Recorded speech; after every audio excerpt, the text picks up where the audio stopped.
Dear Sir, Dr. Welford, late of the British Army, has an idea of settling in Virginia at the town of Fredericksburg. He will have the pleasure of presenting this to you. He is a gent, highly spoken of in his profession, and deserves every countenance and support from us for his great humanity, care, and tenderness for the sick and wounded of our army in captivity. Hence it is I take the liberty of recommending him to your civilities. I am with sincere regard and affection to you, your most obedient friend, George Washington. I'm at the grave of Dr. Robert Welford, who is a surgeon during the Revolutionary War for the British Army. He was also a savior for the rebels on our side, and also a spy for the Patriot cause. You may not know his name, but you should know his story.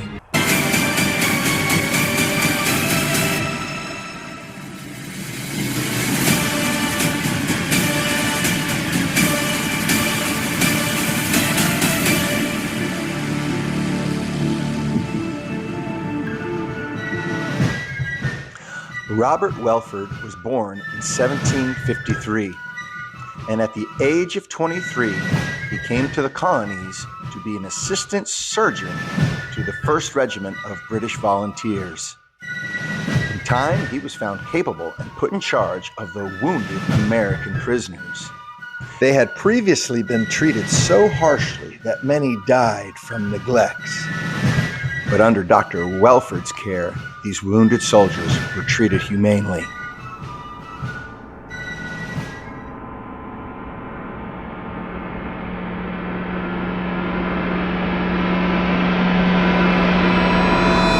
I'm at the actual house of Dr. Robert Welford, who was a traitor to the British, but to General George Washington, he was a patriot to the revolutionary cause. And at 25 years old, William Fitzhugh of Chatham Manor gave him this house. But how did he get here in the first place? Let's find out.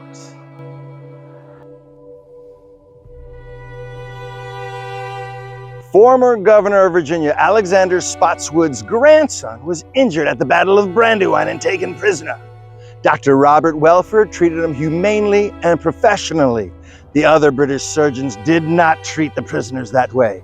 So, Mr. Spotswood told General George Washington of how well he was treated by Dr. Welford.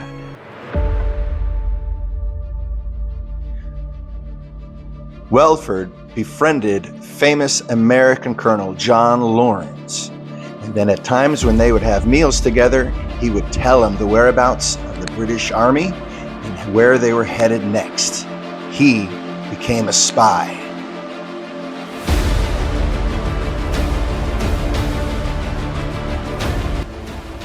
After the Battle of Brandywine in 1777 and meeting John Spotswood, Dr. Welford decided to give his parole to the American Army, which means to voluntarily make himself captive to them, to be a prisoner of war voluntarily. In 1794, well after the American Revolution, Welford served under President George Washington as the Surgeon General during the Whiskey Rebellion.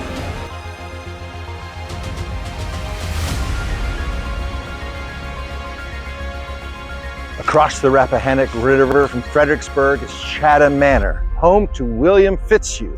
That is the man that George Washington wrote to welcome Dr. Robert Welford into town. Little did they know, though, that Robert's stepson would cause such turmoil at the mansion. I'm at the actual horse stables at Chatham Manor. This is the scene in 1803 where James Madison's niece Nellie is brought to by her cousin Francis Conway. He wants to show off the harness on his horse. It's a new one, it's nice. Guess what? William, the son of Dr. Welford, changes the harnesses. A fight ensues and a duel is proposed.